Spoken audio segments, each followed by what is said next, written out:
March 17, 1943. 0347 hours. North Atlantic, 520 miles southwest of Iceland. The German U-boat U-527 had been stalking convoy HX-229 for 6 hours when Captain Lieutenant Herbert Werner detected something impossible on his hydrophones, a vessel approaching at 24 knots from a direction where his charts showed empty ocean. By the time he ordered a crash dive, it was already too late. What emerged from the darkness that morning wasn't just another escort ship. It was the first of 331 vessels that would transform the Battle of the Atlantic from a German turkey shoot into a technological nightmare they never saw coming. The Americans called them destroyer escorts, the Ds. The U-boat crews would come to call them Geisterjäger, ghost hunters. These mass-produced warships, built in quantities the Kriegsmarine considered impossible, would deploy a weapon system so advanced that German naval intelligence initially dismissed reports of its existence as Allied propaganda. What followed wasn't just a naval campaign, it was an industrial avalanche that buried the U-boat threat beneath waves of steel, sonar, and a technology that could see through darkness and storm, high-frequency direction finding paired with centimetric radar that rendered submarine stealth obsolete. The German transformation of Atlantic warfare had begun in September 1939 with a tactical doctrine perfected over 2 years of unrestricted submarine operations. Gross Admiral Karl Donitz, commanding the U-boat force, had developed what he termed brutal tactic, wolfpack tactics, based on a simple mathematical equation: if each U-boat could sink ships faster than Allied shipyards could replace them, Britain would starve and America's war effort would drown in the mid-Atlantic. The mathematics of destruction had proven terrifyingly effective. In 1942 alone, German U-boats sank 1,664 Allied merchant ships totaling 7,790,697 gross tons. During the first 20 days of March 1943, what U-boat crews called Die Glückliche Zeit, the happy time, submarines sent 627,377 tons of shipping to the bottom. At current rates, Allied analysts calculated Britain had 4 months of food reserves remaining. The tactical genius of wolfpack operations lay in their systematic exploitation of a critical weakness: convoy escorts were too few and too slow. A typical North Atlantic convoy consisted of 40 to 50 merchant ships protected by perhaps 6 destroyers and corvettes. These escorts operated on a defensive perimeter, racing to investigate contacts while U-boats circled like sharks, waiting for gaps in coverage. U-boat doctrine capitalized on this limitation through coordinated pack attacks. Radio intelligence would vector multiple submarines toward a convoy's projected route. The boats would form a patrol line spanning hundreds of miles of ocean. When a convoy was spotted, the shadowing U-boat would transmit position updates while additional boats converged. Attacks came at night on the surface, where submarines were fastest and nearly invisible, overwhelmed escorts through sheer numbers, and withdrew before dawn. The technological equation favored the hunters. German U-boats could make 17 knots surfaced versus 7 knots submerged. Allied escorts of 1942, destroyers, corvettes, and frigates, could match or exceed surface speed but lacked the numbers to maintain comprehensive coverage. ASTIC, sonar, could detect submerged submarines but was useless against surface attacks. Radar existed but operated on metric wavelengths that provided poor resolution and couldn't reliably detect low-profile submarines in heavy seas. Donitz commanded approximately 400 operational U-boats by early 1943, with construction yards delivering new boats faster than Allied forces could sink them. German naval intelligence estimated that Britain required 600,000 tons of imports monthly to sustain its war effort. Current sinking rates exceeded 700,000 tons monthly. Victory appeared inevitable. But Allied planners had identified the core problem: insufficient escort numbers. Traditional destroyer construction required 18 months and consumed resources needed for capital ships. The Royal Navy's destroyer losses, 63 sunk through 1942, couldn't be replaced fast enough. Something revolutionary was needed: a mass-produced escort vessel that could be built in months rather than years, simple enough for hastily trained crews yet sophisticated enough to hunt submarines effectively, cheap enough to build by the hundreds yet capable enough to turn the Atlantic into a killing ground for U-boats. The solution was already taking shape in American shipyards, born from industrial desperation and engineering brilliance. The weapon that would break the U-boat threat had been born from crisis planning in the spring of 1941, 18 months before America entered the war. Captain Edward Cochrane, chief of the Bureau of Ships Preliminary Design Section, had been studying British convoy reports with growing alarm. The mathematical reality was undeniable. Britain's survival depended on escort numbers that traditional construction methods could never provide. Cochrane's revolutionary proposal abandoned every assumption about warship construction. Instead of building true destroyers, 2,100-ton vessels requiring specialized shipyards and 18 months construction time, America would mass-produce a new class, destroyer escorts of 1,400 tons, designed for assembly line production in commercial shipyards using prefabricated sections, capable of completion in just 3 months from keel laying to commissioning. The technical specifications documented in Bureau of Ships records revealed the brilliance of the compromise. Destroyer escorts would displace 1,400 tons standard, measure 306 feet in length, be powered by diesel-electric or turbo-electric propulsion systems allowing 24-knot maximum speed, mount 3 3-inch/50 caliber dual-purpose guns, carry 2 twin 40mm and multiple 20mm anti-aircraft batteries, deploy 3 21-inch torpedo tubes, and feature a revolutionary anti-submarine weapons suite, Hedgehog forward-throwing projector, 8 depth-charge projectors, and 2 depth-charge racks. But the true revolution lay in the electronics. Each destroyer escort would carry SA air search radar operating on 200 MHz, SL surface search radar operating on 3000 MHz, the new centimetric wavelength that could detect surfaced submarines in any weather, QC sonar with 2,500-yard effective range, HF/DF high-frequency direction finding that could triangulate U-boat radio transmissions, and a sophisticated fire control system integrating all sensor data. The production program authorized by Congress in January 1942 called for numbers that seemed fantastical: 1,005 destroyer escorts to be constructed across 72 shipyards. The contracts went to facilities that had never built warships, companies that manufactured tractors, refrigerators, and automobiles. Naval architects designed the vessels for modular construction. Entire hull sections, weapons systems, and machinery plants would be manufactured inland and transported to coastal yards for assembly. The logistics bordered on impossible. Bethlehem Steel in Hingham, Massachusetts, received contracts for 108 vessels. Consolidated Steel in Orange, Texas, would build 62. Defoe Shipbuilding in Bay City, Michigan, far from any ocean, committed to 14 ships. The dispersed production meant vessels could be built simultaneously across the continent, immune to the bombing that had devastated British shipyards.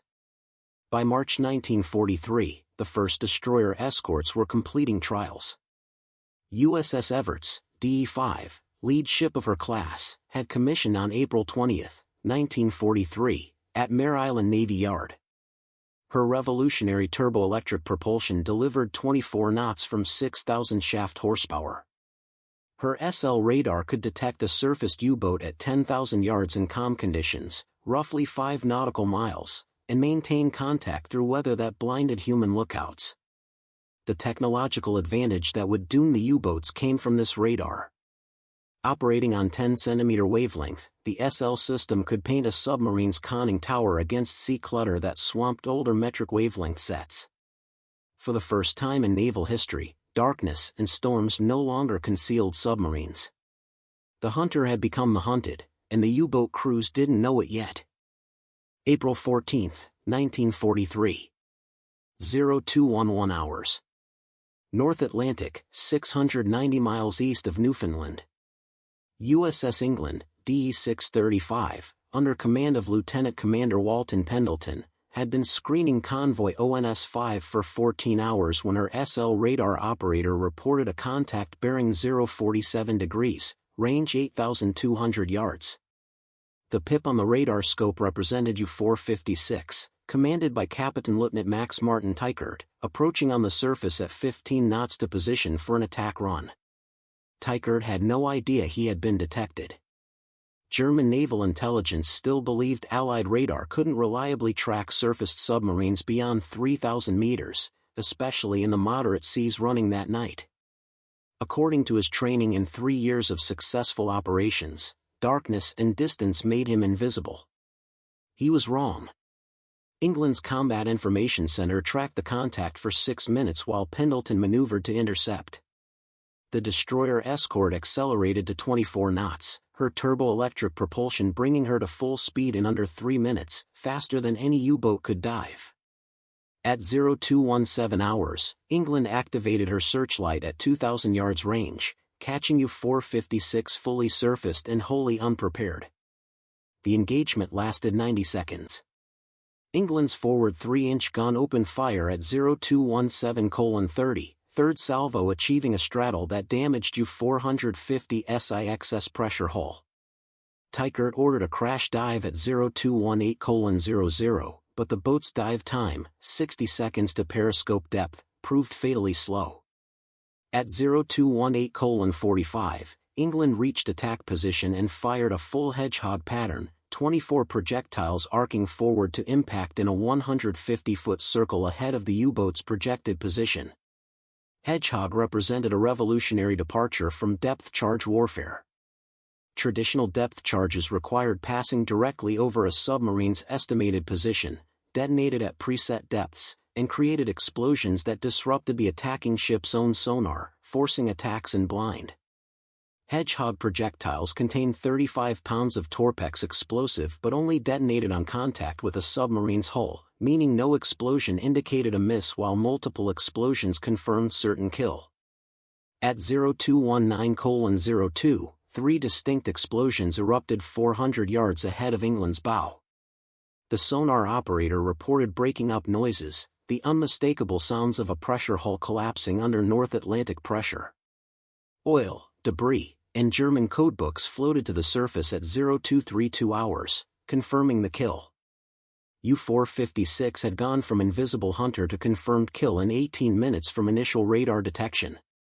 For Teichert and his crew of 49, there had been no warning, no time to react, no possibility of escape. They had been tracked, intercepted, and destroyed by technology they didn't know existed, operating at ranges their doctrine considered impossible. The kill report transmitted to Western Approaches Command in Liverpool represented a watershed. This was the first U-boat sunk by a destroyer escort using centimetric radar for detection and Hedgehog for attack, a combination that would be repeated 331 times over the next 24 months.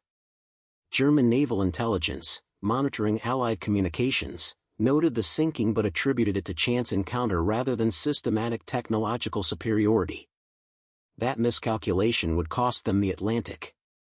By April 1943, 43 destroyer escorts had commissioned, with 16 more completing trials monthly. The production program was accelerating toward full capacity, a capacity that would deliver vessels faster than U-boat construction could match. Before we jump back in, tell us where you're tuning in from, and if this story touches you, make sure you're subscribed, because tomorrow, I've saved something extra special for you. May 5, 1943. 1940 hours. Mid-Atlantic Gap, 800 miles south of Greenland. Convoy SC-130, consisting of 37 merchant ships, had entered what U-boat crews called Toad Zone, the Death Zone, the central Atlantic region beyond effective land-based air cover where wolfpacks operated with near impunity. Captain Zur C. Rolf Thompson commanded Gruppe Donau, 19 U-boats deployed in a patrol line spanning 240 nautical miles, positioned to intercept SC-130's projected route. Thompson's tactical plan followed standard doctrine refined through 3 years of successful operations.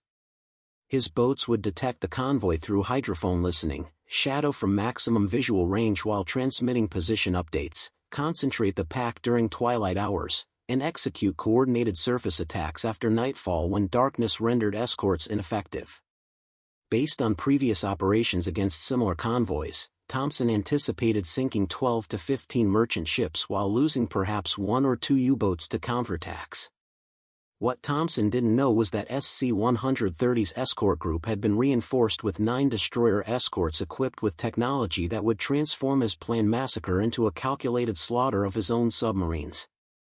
Commander Peter Gretton, commanding the escort group from destroyer HMS Duncan, had positioned the destroyer escorts in an extended screening formation 30 miles ahead of the convoy, a disposition impossible with traditional escort numbers but feasible with the new mass-produced vessels. At 1956 hours, USS Bostwick, DE-103, positioned at the northern extremity of the screen, detected U-266 on SL radar at 14,200 yards. The U-boat was running surfaced at 16 knots, approaching the convoy's anticipated position, wholly unaware of detection. Lieutenant Commander Harold Fisher, commanding Bostwick, initiated a high-speed intercept without breaking radio silence, denying the U-boat any warning through communications intelligence. The engagement pattern established at 2009 hours would be repeated 19 times over the next 14 hours. Bostwick closed to 3,000 yards before activating searchlight and opening fire. U-260 SIXS commander, Oberleutnant Ralph von Jessen, ordered immediate dive, but Bostwick's Hedgehog salvo was already airborne. For contact explosions at 2010:15 sent U-266 to the bottom with all 47 crew. At 20:47 hours, USS Braunstein, DE-189, detected U-558 at 11,800 yards. Kill confirmed at 2,103 hours. At 2,156 hours, USS Bogue, DE-148, engaged U-614. Kill confirmed at 2,209 hours. By midnight, 6 U-boats had been destroyed without getting within attack range of the convoy. German naval communications, intercepted and decrypted by Allied intelligence, revealed the growing panic. At 0034 hours, U-438 transmitted, convoy escorts engaging at impossible ranges. Request clarification of enemy capabilities. At 0127 hours, U-645 reported, detected and attacked before visual contact. Enemy possesses unknown detection system. At 0203 hours, Thompson transmitted withdrawal orders, Gruppe Donau disengage. Enemy technical superiority negates tactical advantage. Recommend immediate staff assessment. By dawn on May 6, destroyer escorts had sunk 11 U-boats from Gruppe Donau. Convoy SC-130 arrived in Britain with all 37 merchant ships intact, the first major convoy to traverse the mid-Atlantic gap without losses since 1941. The tactical equation had reversed completely. Where U-boats had once hunted convoys, they now fled from escorts that could see through darkness and strike with precision that rendered submarine evasion futile. The transformation of Atlantic warfare became statistically undeniable by June 1943. Admiral Donitz, reviewing monthly operational summaries at U-boat headquarters in Berlin, confronted numbers that contradicted everything German naval planning had assumed. In May alone, 41 U-boats had been lost, a monthly attrition rate of 10.25% against an operational fleet of 400 boats. New construction delivered 16 boats monthly. The arithmetic of survival had inverted catastrophically. Allied shipping losses for May 1943 totaled 264,852 tons, less than half the rate required to strangle Britain's supply lines. Merchant ship construction in American yards alone exceeded 1,200,000 tons monthly. For every ship sunk, 5 new vessels entered service. The tonnage war, which Germany needed to win to force Allied surrender, had become mathematically unwinnable. But the true catastrophe lay in the tactical data. Traditional U-boat operations assumed a kill-to-loss ratio of 15 merchant ships per submarine lost. May's actual ratio, 6.4 ships per U-boat, and declining monthly.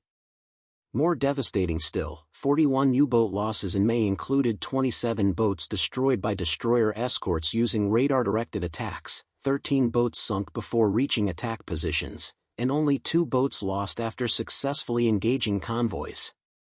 The weapon system that had dominated Atlantic warfare for 3 years had been systematically negated by mass-produced escort vessels deploying technology that rendered submarine stealth obsolete. German countermeasures proved ineffective.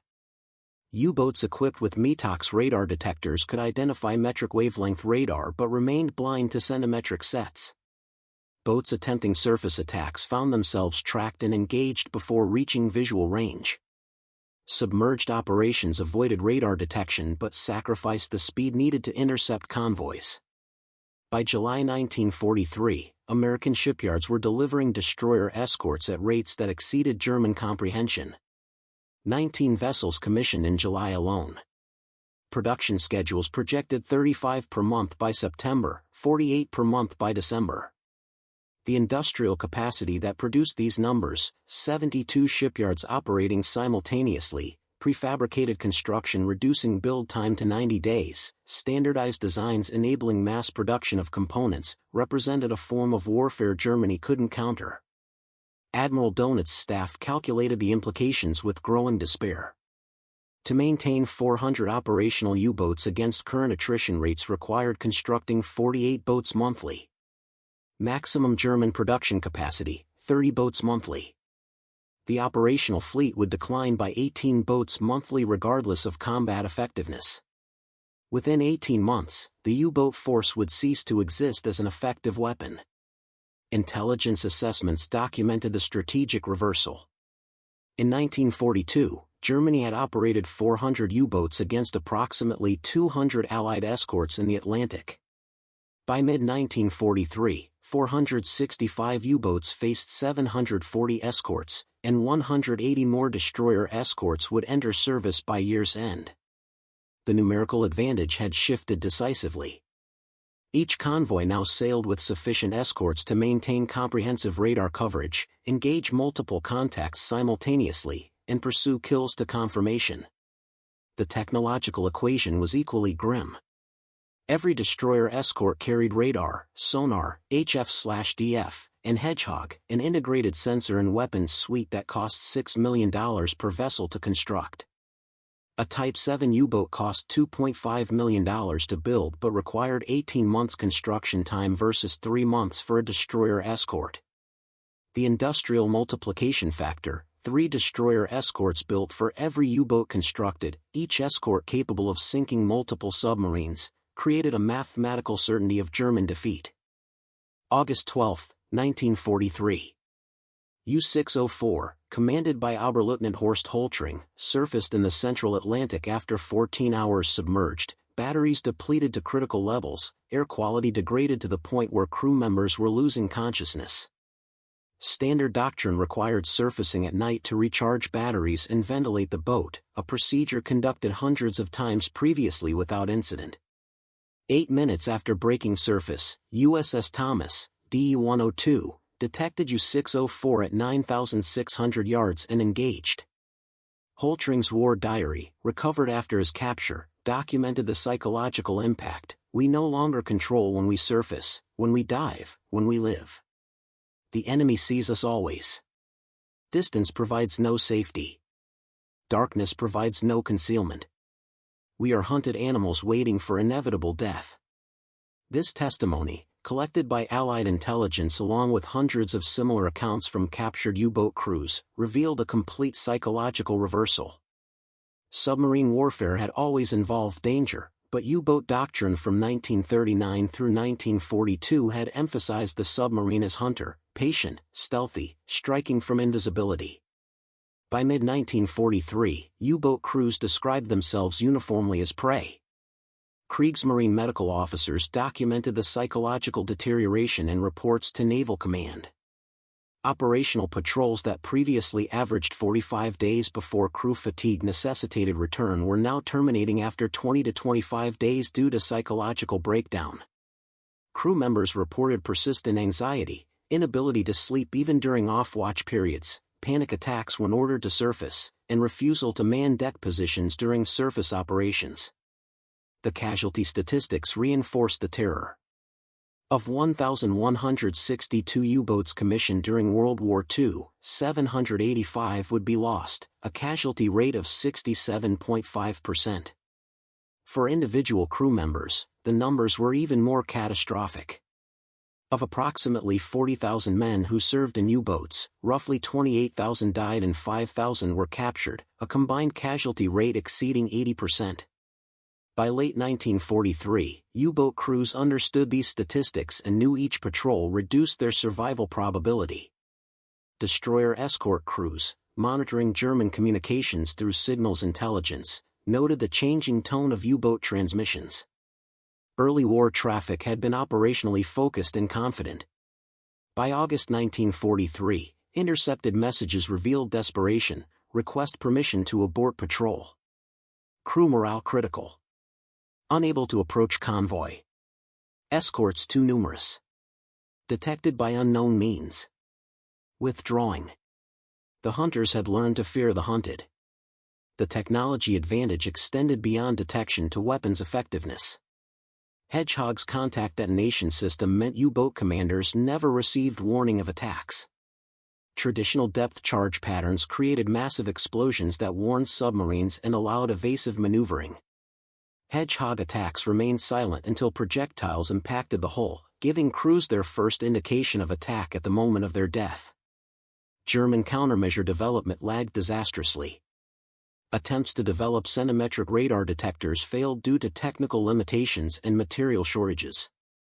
Installation of additional anti-aircraft armament to fight destroyer escorts on the surface proved suicidal when American vessels could engage from beyond visual range in darkness. Schnorkel underwater breathing systems, introduced in late 1943, allowed submerged diesel operation but reduced speed to 6 knots, too slow to intercept convoys. By September 1943, Admiral Donitz faced a force and psychological collapse. Crews were volunteering for any alternative duty to avoid U-boat service. New commanders were lasting single patrols before requesting transfer. The weapon that had nearly won the Atlantic was now crewed by men who knew they were being sent to die. Preparing and narrating this story took us a lot of time, so if you are enjoying it, subscribe to our channel, it means a lot to us. Now back to the story. November 3, 1943. 1,425 hours. Bay of Biscay, 180 miles northwest of Cape Finisterre. The U-boat transit routes through the Bay of Biscay had become what Kriegsmarine survivors called Todestal, Death Valley. U-boats departing French bases for Atlantic patrol areas faced a gauntlet of Allied air and surface forces that had transformed routine transit into a survival ordeal. Captain Lieutenant Friedrich Dietz, commanding U-757, attempted the crossing submerged during daylight, surfacing only briefly after dark to recharge batteries and ventilate the boat. At 1,429 hours, USS Eugenie, Elmore, DE-686, operating as part of a hunter-killer group specifically assigned to Bay of Biscay patrol, detected U-757's Schnorkel mast at 7,400 yards using SL radar. The detection represented the newest tactical evolution. Destroyer escorts could now track even submerged U-boats running on Schnorkel, the breathing apparatus that German engineers had believed would restore submarine stealth. Commander George Howard, commanding Eugenie, Elmore, initiated a deliberate approach that demonstrated the tactical sophistication Allied forces had developed. Rather than immediate attack, Eugenie, Elmore maintained contact while vectoring in 2 additional destroyer escorts, USS Eldridge, DE-173, and USS Fowler, DE-222, creating a triangulated tracking solution that eliminated any escape vector. At 1,507 hours, all 3 vessels commenced coordinated Hedgehog attacks, saturating a 600-yard area with 72 projectiles. U-757 never had opportunity to maneuver. 6 contact explosions at 15:08:15 marked the boat's destruction. Dietz and his entire crew of 49 died without ever knowing they had been tracked for 39 minutes before the attack commenced. The engagement demonstrated how thoroughly U-boat tactical options had been eliminated. Surface transit invited immediate detection and engagement. Submerged transit on Schnorkel, previously considered the solution to radar detection, now merely delayed inevitable destruction. By November 1943, the statistical reality had become undeniable even to German Naval Command. Monthly U-boat losses averaged 38 boats against 16 new constructions, a net decline of 22 operational submarines monthly. The operational fleet had contracted from 465 boats in May to 398 boats in November, despite continuous construction efforts. Projection models calculated fleet strength would fall below 300 boats by March 1944 and below 200 boats by August 1944. Allied shipping losses told the inverse story. November 1943 sinkings totaled 147,206 tons, barely one-fifth the rate of November 1942. The tonnage war that Germany needed to win had been decisively lost. British food reserves had stabilized at 6 months' supply. American troops and equipment were arriving in Britain faster than German forces could redeploy from the Eastern Front. The mathematical equation that donuts had relied upon, sink ships faster than they could be replaced, had inverted into an equation of German submarine losses exceeding replacement capacity. The destroyer Escort program had reached full industrial momentum. 231 vessels had commissioned by November 1943, with an additional 100 vessels in various construction stages. American shipyards were now delivering completed destroyer escorts at a rate of one vessel every 2.6 days, faster than German yards could produce the torpedoes to arm U-boats, faster than German training facilities could crew the submarines, faster than any possible German countermeasure could be developed and deployed. Admiral Donitz, in his headquarters outside Berlin, reviewed intelligence reports documenting American construction capacity with the understanding that he faced not merely tactical defeat but industrial annihilation. Germany's entire submarine construction industry, 32 yards operating at maximum capacity, produced 30 U-boats monthly. America's dispersed destroyer escort production delivered more than 40 vessels monthly, each carrying technology that could destroy multiple submarines per patrol. The strategic calculus had become inescapable.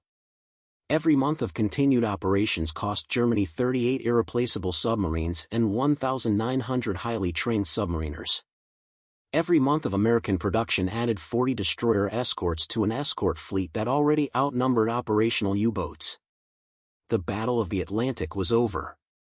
Only the casualty list remained to be completed. January 15, 1944. Lorient U-boat base, occupied France. Corvette Captain Werner Hartenstein stood on the concrete bunker roof watching U-852 prepare for what he privately believed would be a suicide mission. The boat carried the latest German technological countermeasures, Aphrodite radar decoy balloons designed to create false targets, Thetis torpedo decoys to confuse escort sonar, additional 20mm anti-aircraft guns for surface combat, and snorkel equipment for submerged diesel operation. None of these measures addressed the fundamental problem: destroyer escorts could detect, track, and destroy submarines faster than U-boats could detect threats. Hartenstein's pessimism proved prophetic. U-852, commanded by Captain Lieutenant Heinz Wilhelm Eck, survived 9 days before USS Braunstein, DE-189, detected the boat northeast of the Azores. Eck attempted every countermeasure in the German tactical manual: crash diving, releasing Thetis decoys, deploying Aphrodite balloons, and attempting to confuse sonar with radical course changes. Braunstein maintained contact throughout these maneuvers using QC sonar supplemented by visual tracking of Schnorkel mast via radar. The Hedgehog attack at 1,634 hours on January 24 ended U-852's war in less than 15 seconds. The pattern repeated across the Atlantic with mechanical inevitability. German submarines carrying months of research in Germany's best remaining countermeasure technology encountered destroyer escorts that negated every innovation through superior sensor integration and weapons systems. The technological gap had widened beyond any possibility of German bridging. By February 1944, destroyer escort capabilities had evolved significantly beyond initial 1943 deployments. third-generation vessels entering service carried improved SL-1 radar with 15,000-yard detection range against surfaced submarines, upgraded QHB sonar with 3,500-yard effective range and improved depth-keeping accuracy, mouse radar specifically designed to detect schnorkel masts at 8,000 yards, and improved Hedgehog Mark 11 with faster reload times and increased projectile count. Intelligence assessments documented that American research facilities were developing even more sophisticated systems, magnetic anomaly detectors that could locate submerged submarines without active sonar, acoustic homing torpedoes that eliminated targeting calculations, and forward-looking sonar that could detect obstacles in submarines ahead of the vessel. The technological development pipeline ensured Allied advantages would continue expanding indefinitely. German responses bordered on desperation. U-boat command authorized surface combat against destroyer escorts using superior numbers, a tactic that resulted in catastrophic losses when American vessels engaged from radar range in darkness. The introduction of Zonkenig acoustic homing torpedoes designed to target escort propellers achieved limited success before Allied deployment of Foxer noisemakers rendered them ineffective. Development of Type XXI electroboats with underwater speeds exceeding 15 knots promised tactical revolution but required construction resources Germany no longer possessed and time that had run out. The mathematics of technological competition revealed why Germany had lost. American research and development budgets for anti-submarine warfare exceeded $400 million annually, more than Germany's entire naval construction budget. The United States could afford to pursue multiple parallel development programs, field test equipment, and iterate designs based on combat feedback. Germany's constrained resources forced sequential development. Each failed program consumed time and resources that couldn't be recovered. By March 1944, the operational reality had crystallized into numbers that even the most optimistic German planners couldn't deny. The U-boat fleet had contracted to 367 operational boats. Monthly losses averaged 43 boats.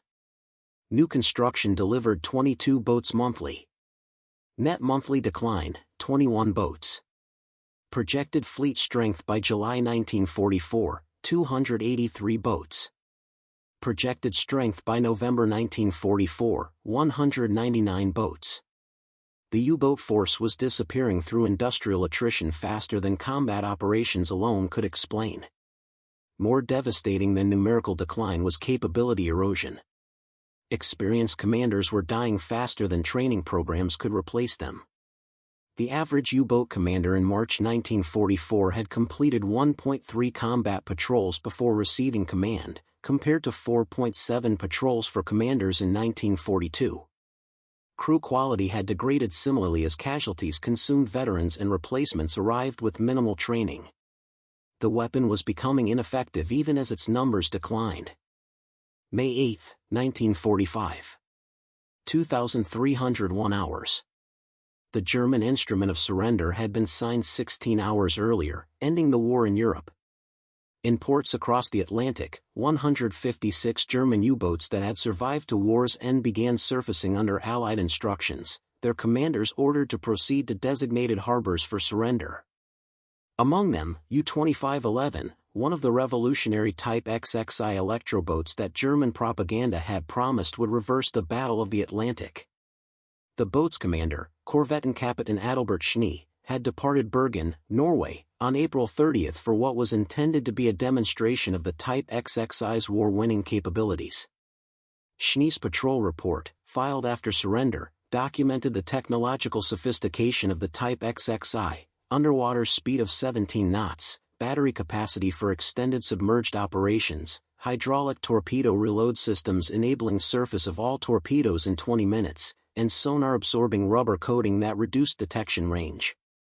The boat represented the most advanced submarine technology of World War II, a weapon that might have changed the Atlantic battle had it entered service 2 years earlier. But by May 1945, the Type XXI arrived too late into an Atlantic Ocean dominated by technologies and numbers that rendered even revolutionary submarines irrelevant.